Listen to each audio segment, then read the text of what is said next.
Old man, this is a police station, not a hospice, understand? The voice rang out harshly, mixed with the contemptuous laughter of the men in blue uniforms. Amidst the laughter, a man stood still.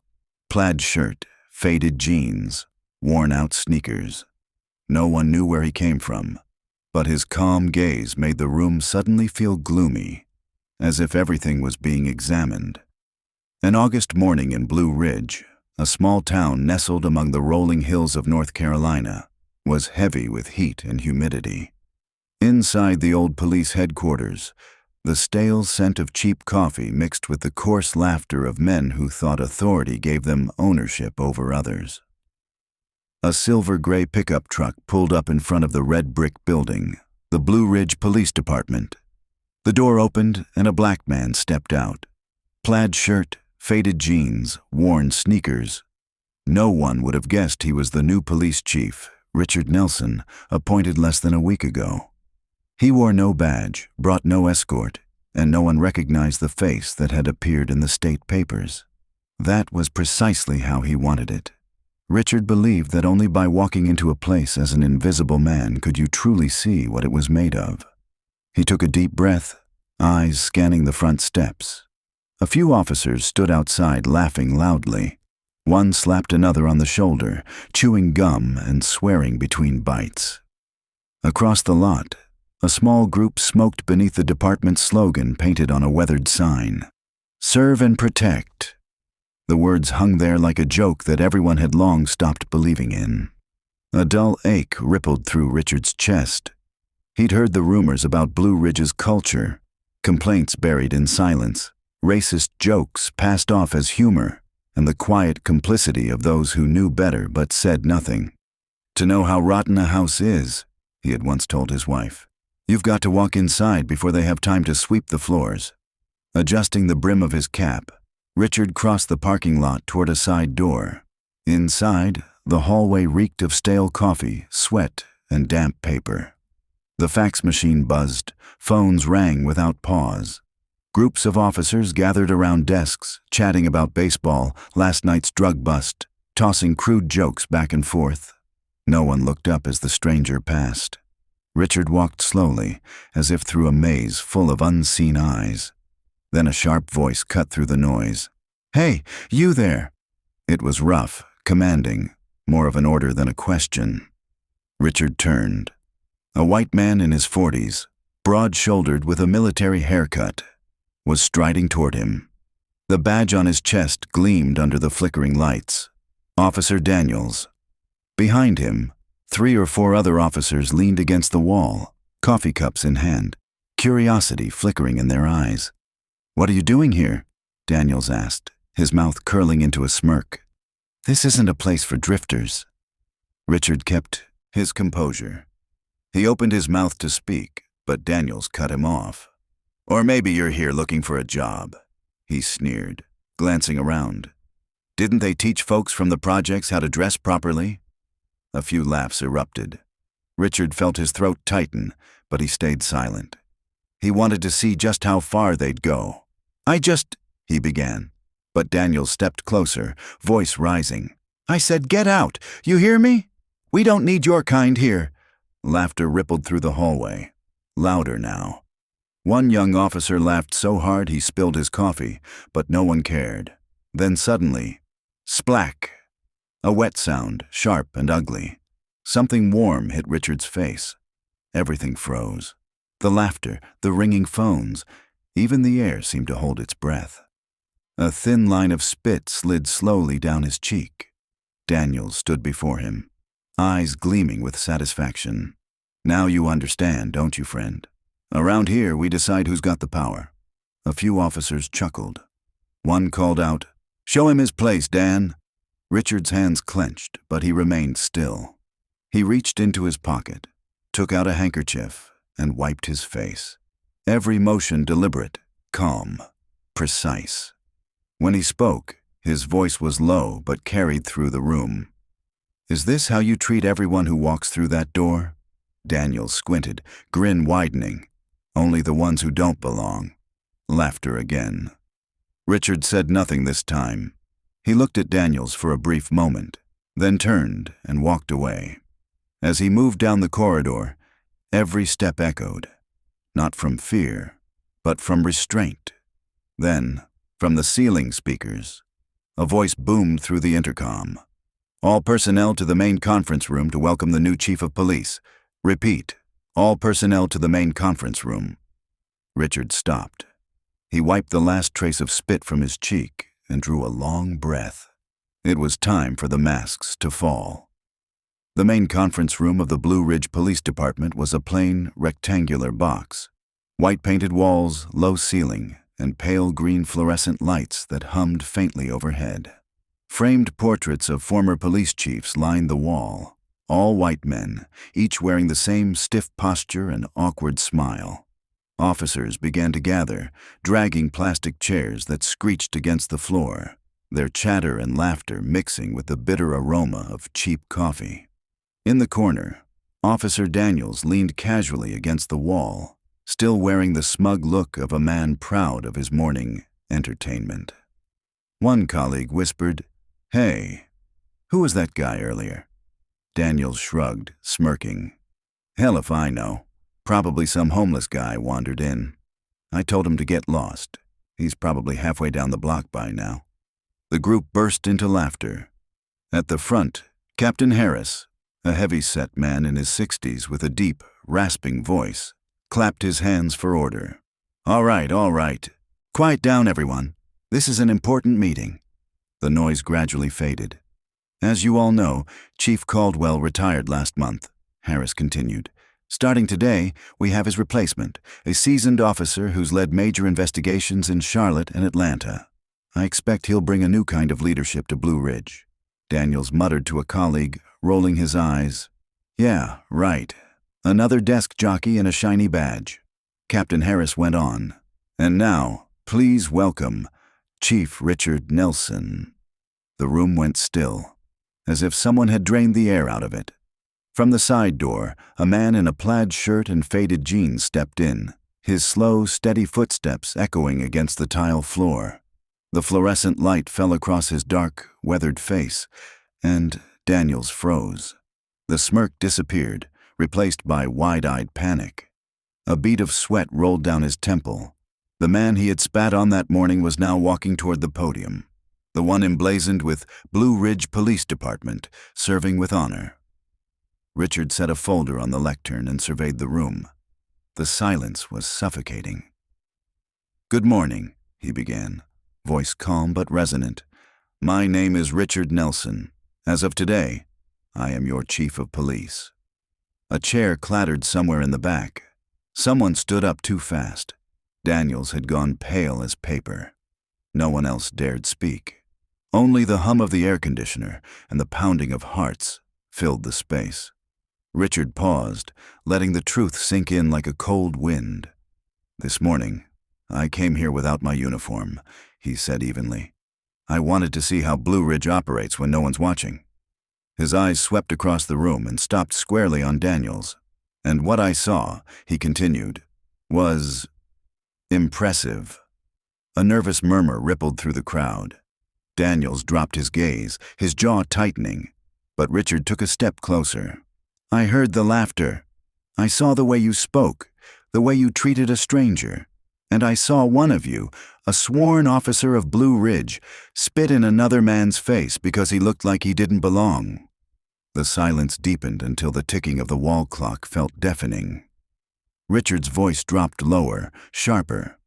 "I didn't come here to make friends. I came here to clean house."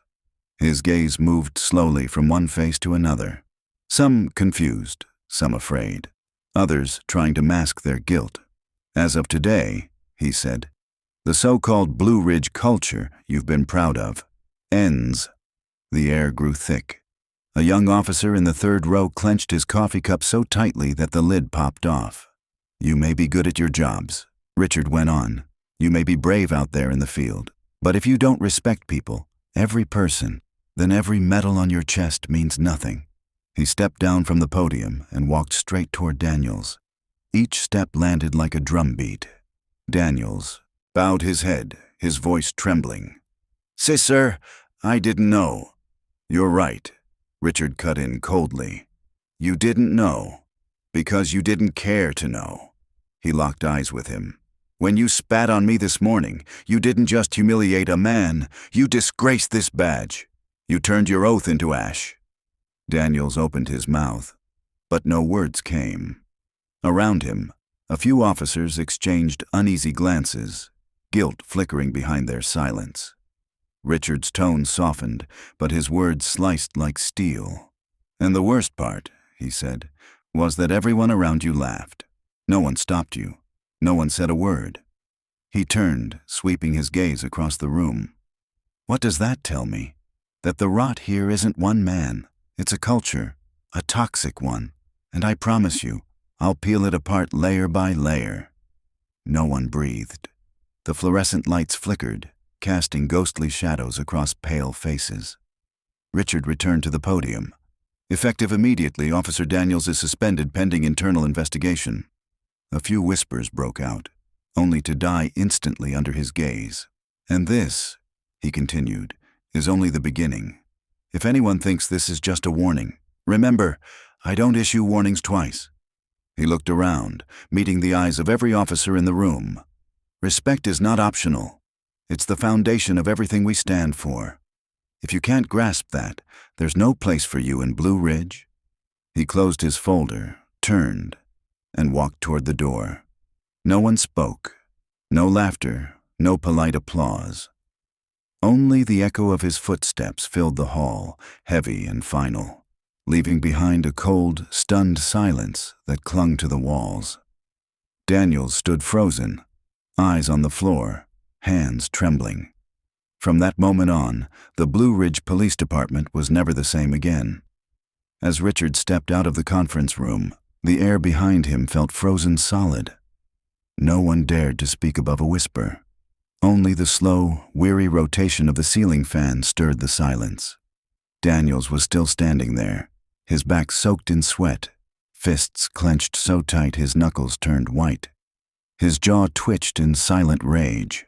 The same men who had laughed with him that morning now found themselves strangely busy, one pretending to shuffle papers, another bending to polish his shoes. No one dared to look at him, but every pair of eyes was on him. Captain Harris cleared his throat softly. Meetings over, he said quietly. Everyone, back to your posts. Chairs scraped, boots shuffled. The usual chatter was gone. The room seemed filled with a new kind of fear, not of punishment, but of consequence, fear that wore the face of discipline and honor. Daniels stood motionless for a few seconds, then slammed his fist into the wall. "Damn it!" he hissed through his teeth. "That bastard! That whole stunt was just to humiliate me in front of everyone." An officer nearby shook his head. "You went too far, Dan. He's the boss now." "I don't care," Daniels barked. "He doesn't understand how things work around here. In Blue Ridge, we do things our way, not with his holier-than-thou speeches about ethics and respect." He kicked a chair aside and stormed out, leaving behind uneasy, frightened faces. No one tried to stop him. Upstairs, in his newly assigned office, Richard sat silently by the window. Outside, the North Carolina sun poured down over the low rooftops, glowing gold like heated iron. On his desk lay the new badge, still in its blue velvet case, untouched. He stared at it for a long moment. Part of him still burned with the morning's humiliation, but another part, the one tempered by years of failed reforms and institutional resistance, stayed calm, strategic, cold. The first strike only matters if they don't see the second one coming. He knew the morning's display had earned him silence, not respect. Respect had to be built, and it began by proving he wouldn't back down. A knock sounded at the door. "Come in." Captain Harris entered, holding a thick folder. "Sir, this is Officer Daniels' file, as you requested. All complaints, reports, and internal reviews from the past 3 years." Richard took it. The folder was swollen with paper, the rusted clip barely holding it together. He flipped through slowly, scanning each line. Excessive use of force against Hispanic suspect. Alleged racial slurs during arrest. Threatened witness during internal inquiry. and at the very bottom, a note scrawled in red ink. Insufficient evidence to proceed. Richard closed his eyes and exhaled. All buried, he murmured. Harris hesitated. Truth is, sir, not everyone here's gonna like you. Daniels has friends in the police union. Some of the old guard still back him. Richard looked up, calm but unwavering. I don't need them to like me, Harris. I just need them to understand that the era of covering for each other is over. Harris nodded slowly. Under Caldwell, something like this morning would have been swept under the rug. Doing what you did, there'll be pushback. Richard allowed himself a faint smile. If a man fears the corrupt, he has no business wearing a badge. Harris stood there a moment longer, then said quietly, I'm with you, Chief. Whatever happens. When Harris left, Richard opened the drawer and pulled out an old photograph. His wife and 12-year-old son, smiling at a graduation ceremony. He placed it beside the badge. I'm doing this, not just for them, he murmured, but for every kid who thinks justice only exists on TV. By late afternoon, the news spread through headquarters like fire through dry woods. He really suspended Daniels? Over a spit? No, they say it was about how he treated that black guy. Man doing that in Blue Ridge. The guy's got guts. In the break room, the air was heavy. No one mentioned the chief's name out loud, but every sentence somehow circled back to him. At a corner table sat Officer Maria Reyes, 26, Latina, quiet. Her heart pounded as she listened. That morning, she had laughed too. Not loudly, just a chuckle. But now, the memory made her throat tighten. All she could see in her mind was the image of the new chief, standing before everyone, wiping spit from his cheek with a handkerchief, his voice calm and cutting. Is this how you treat everyone who walks through that door? The question echoed in her head like a verdict. Night fell. Blue Ridge hummed with the sound of crickets, and the yellow glow of street lamps spilled from the bar across from the station. Inside, Daniels sat alone at the counter, a glass of untouched whiskey before him. Next to him, Officer Vaughn lit a cigarette. You better be careful, Dan, Vaughn said quietly, tapping ash into the tray. He's not someone you can push around. Daniels snorted, his eyes dark. He came here to make a show, Vaughn. Guys like him, they show up, talk big about reform, and vanish after the first scandal. I'm not letting him humiliate me and walk away clean. Vaughn raised an eyebrow. What are you saying? Daniels leaned forward, voice low and deliberate. I'm saying I'll make him see who really owns Blue Ridge. He took a slow sip of whiskey. Outside, thunder rumbled in the distance, like a warning of the storm to come. 3 days after the confrontation in the conference room, the Blue Ridge station still hadn't recovered. The silence wasn't order anymore. It was fear. Fear of being watched, of being exposed. Every footstep in the hallway now echoed like a signal of reckoning. Richard started his mornings earlier than before. Before 8 o'clock, he was already in his office. A cup of black coffee in hand, the soft yellow glow of the desk lamp spilling over thick stacks of files. Captain Harris knocked and entered, holding a form. Sir, should I make the Daniels investigation official for the whole department? Richard nodded slightly. Yes, I want them to see this isn't impulsive. It's principle. Harris hesitated. You know the police union won't like it. Daniels has friends, powerful ones. Richard looked up, his dark eyes steady and bright. If justice needs permission to act, it's no longer justice, Captain. By noon, a few officers had gathered around the vending machine in the break room. Their voices were low, sharp whispers cutting through the stillness. Daniels is talking to the union lawyer. Yeah, heard he's filing a countersuit. For what? Reverse discrimination? Ha! You mean a black chief disciplining a white cop? That's rich. Another voice murmured, cautious. Careful if Nelson hears you. They went silent as the door opened. Officer, Reyes stepped in. Her face was expressionless, her tone calm but edged with steel. "You boys should focus on hydrating instead of pouring fuel on the fire," she said evenly. No one answered. Reyes grabbed a bottle of water and turned away, but inside her, another fire was spreading. Not of anger, but of awakening. That afternoon, Daniels sat in his small office on the ground floor. Across from him was Mark Keller, the union's attorney, a thin man with graying hair and gold-rimmed glasses. Keller spoke softly, his tone measured, precise. "If we can show that the chief acted with racial bias or unprofessional conduct, the union will pressure him to rescind the suspension." Daniels narrowed his eyes. "I want more than that. I want him gone." Keller frowned. "Careful, Dan. Nelson's record is spotless. No skeletons, no scandals." Daniels smirked. "Every mirror's got a crack somewhere, Keller. I'll find his." He rose and walked to the window.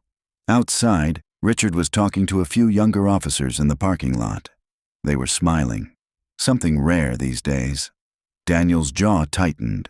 He's trying to turn them into his new heroes, but Blue Ridge doesn't need heroes. It needs the old order back. Later that day, Richard held a closed-door meeting with a newly assembled internal review team. 4 officers, 2 men and 2 women, all young, sharp-eyed, but cautious. He began slowly. "I don't want you going on a witch hunt. I want you to dig up the roots." The youngest investigator, Jacob, leaned forward. "You mean just Daniels, or the whole department?" "The whole thing," Richard replied. "I want every buried complaint from the last 10 years, no matter who it implicates." The temperature in the room seemed to drop. Reyes, invited by Richard as an observer, frowned slightly. "Chief, if we dig that deep, we'll hit people with real power." Richard met her gaze, unflinching. "Reyes, there are 2 kinds of people who wear the badge, those who protect justice and those who protect each other. I need to know which kind Blue Ridge has." The room went utterly still. No one answered, but in Reyes's eyes, something shifted, from fear to respect. Night fell. Rain drummed softly against the windows. Richard was still in his office, desk lamp glowing over his tired face. The stack of files beside him had grown to his elbow. He flipped through one folder after another, highlighting, making notes. Then, a line in red caught his attention. "Internal complaint, number 27, Officer Vaughn, intimidation of witness, closed by Chief Caldwell." Richard circled the line in red ink, then picked up the phone. "Harris, I need every file you have on Vaughn." There was a pause. "Vaughn? He's Daniel's closest friend, Chief." "Then I especially need to see it." Harris hesitated. "Chief, are you sure you want to go to war with an entire network?" Richard looked up, his voice quiet but steady. "I'm not going to war, Captain. I'm just turning on the light in a room they've gotten too comfortable keeping dark." Meanwhile, at the Copper Nail, the dim, neon-lit bar where Daniels spent most of his nights, he and Vaughn sat together in a booth under a flickering red sign. Vaughn lit a cigarette, the smoke curling around his weathered face. "Heard he's digging through the old files," Vaughn muttered.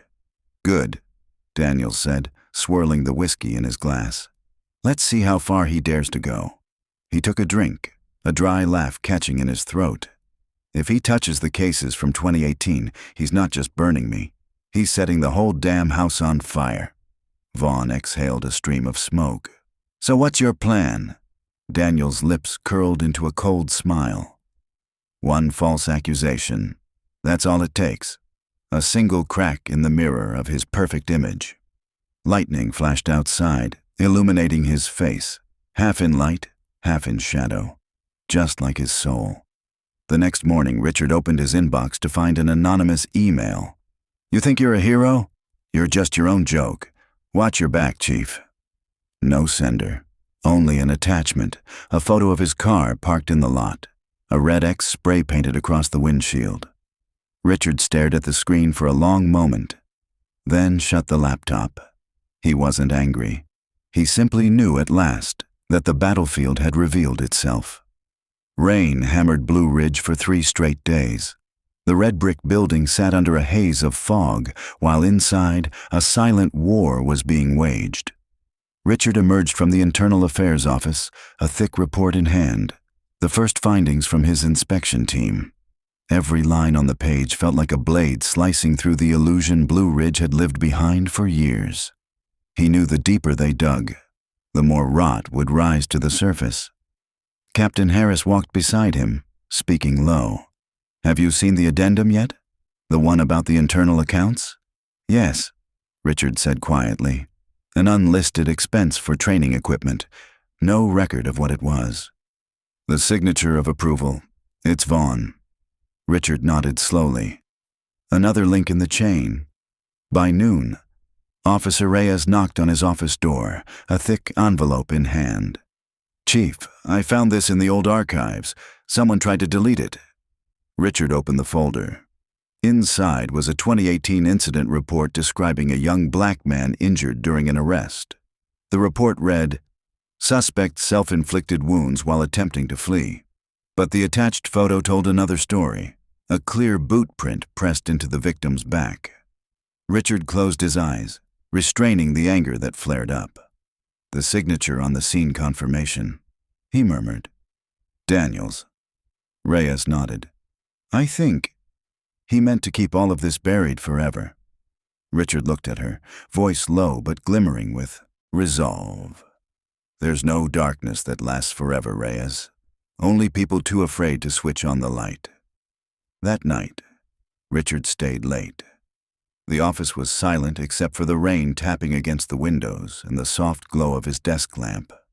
He was reviewing files when suddenly, the light flickered and went out. A faint click came from the outlet. Then smoke, thin, curling. He jumped up, tracing the smell. The power cord to his computer had been cut, cleanly, precisely, like with a utility knife. Someone had broken in. Richard bolted into the hallway.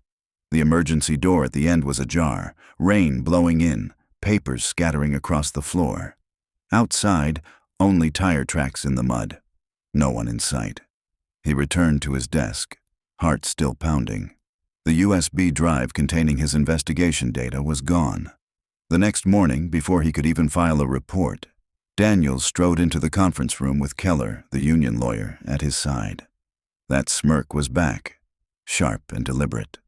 "Chief Nelson," he said, voice loud enough for everyone to hear, "I'm here to submit evidence of your misconduct." The room erupted in whispers. Richard stayed silent, waiting. Daniels slid a printed photo across the table. It was an image from the security cameras, showing Richard standing in the records room. But someone had digitally inserted a bag of cash on the table beside him. "He accepted a bribe," Daniels declared. "Payment from outside sources in exchange for suspending me. This footage came directly from Blue Ridge's internal system." Murmurs spread. Captain Harris shot to his feet. "That image is clearly doctored," Keller cut in smoothly. "Then let the review board decide. We request Chief Nelson's temporary suspension pending investigation." All eyes turned to Richard. He didn't move, didn't flinch. Then he spoke, slow and steady. "You want a war, Daniels? Fine. But remember this. When you fake the truth, it always bites harder than the truth itself." He rose and walked out. The door slammed behind him with the sound of a gunshot. 2 days later, Richard Nelson was officially suspended pending internal investigation. Daniels had his temporary victory. The precinct buzzed. Some whispered in celebration, others in fear. Reyes, meanwhile, quietly began her own search. She went to the technical office where the security system was managed. The technician, a bearded man named Mike, looked around nervously before leaning in. "I don't know who told you to come," he whispered, "but yeah, something's off. The drive for that night was swapped. The new one only has that one image file." "What about the old drive?" Reyes asked. He hesitated, then opened a drawer and pulled out a hard drive labeled, "Do not use."